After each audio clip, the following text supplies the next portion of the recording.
Sy te fokus. Deur gimnastiek het sy 'n ander soort spierkrag ontwikkel en doen nou dinge wat haarself ook verbaas. Lisa het gaan kyk of sy kan kragte meet. Sy is 'n gekwalifiseerde voedselkonsultant en fiksheidsinstrukteur en is fanaties oor liggaamsoefeninge.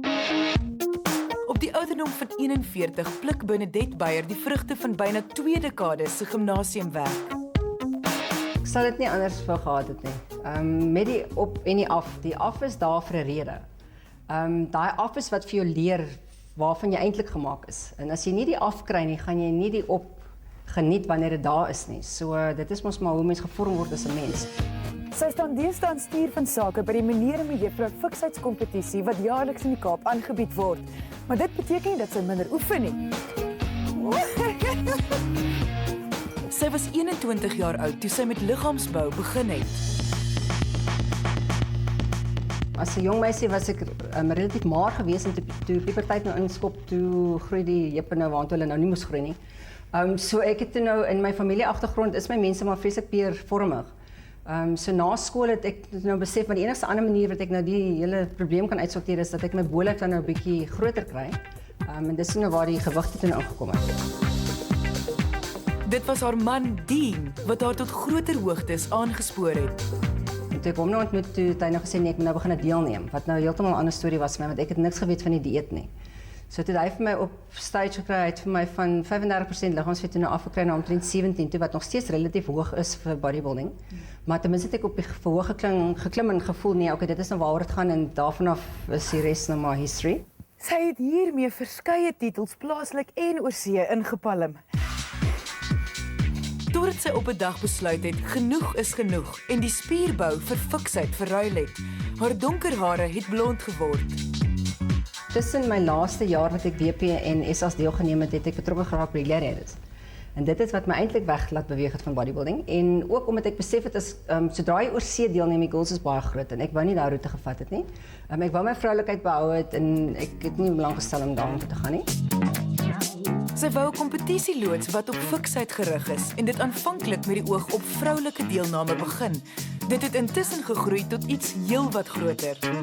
Wat basies gebeur het is ek wou omdat van die bodybuilding agtergrond veral van 'n vroumens se kant af en dit word deur mans gereël, voel ons maar soos 'n stuk vleis eintlik met 'n bikini aan. So ek wou 'n bietjie van die bederf wat ek gekry het as 'n gladiator wou ek vir die girls toe nou teruggegee het. So die eerste jaar ons was net 14 girls wat deelgeneem het. Ek het naels was gesponsor, die hare, die alles, hulle het kom sit, getoetie vir die hele dag en op stage geklim.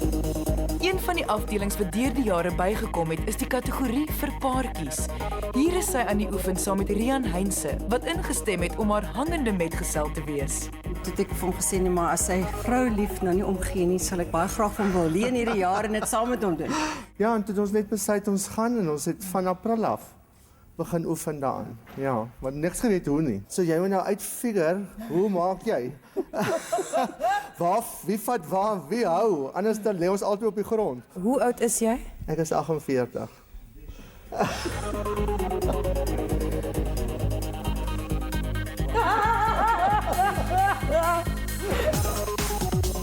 Binne net 5 maande het hulle 'n roetine saamgestel wat 'n mens na jou asem laat snak. Hulle het die bewegings op die internet opgespoor. Jy moet nogal mooi dink wat jy gaan doen en dat die roetine vloei. Die een ding moet op die ander ding volg, want dis tog waaroor dit gaan.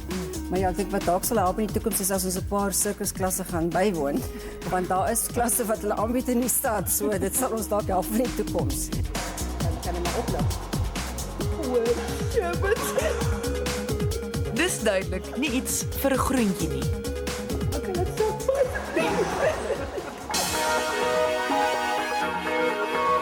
By verlede jaar se kompetisie wat in September gehou is, het hulle 'n eerste plek behaal. Ons verstaan mekaar baie goed. Ons is albei baie positief en baie gedissiplineerd. So dit help ongelooflik baie, want ons altyd dieselfde mikpunte.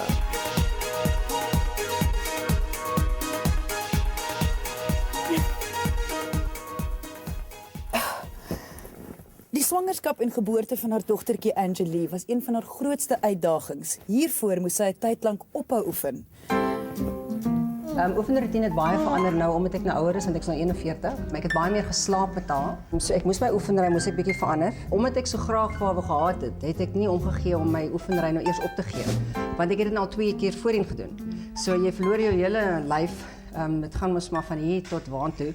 En weer terug. So ek dink omdat ek nou al klaar 2 keer gedoen het met die seuns, het ek besef maar ek sal weer die stukke kan optel na die tyd. Sy deel graag skoonheids- en gesondheidsgeheime en hoe sy dit regkry om nog so jonk te lyk. As jy tussen die twee moes kies, wat sien sou dit wees en hoekom?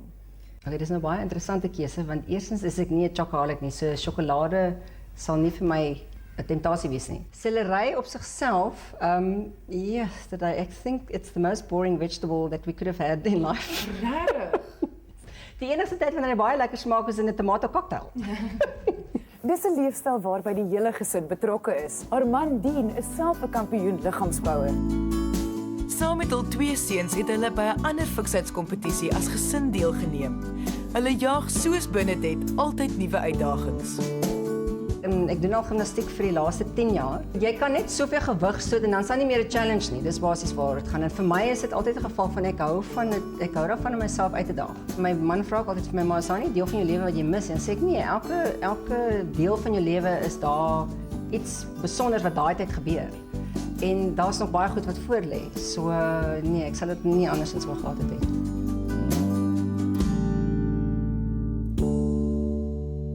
Ja nee, Lise, helaas, dit gaan nog 'n bietjie werk verg. Ronnie Watt is meestal bekend as vervaardiger van televisieprogramme en dan veral programme oor omgewingskwessies en oor klassieke musiek. Maar die man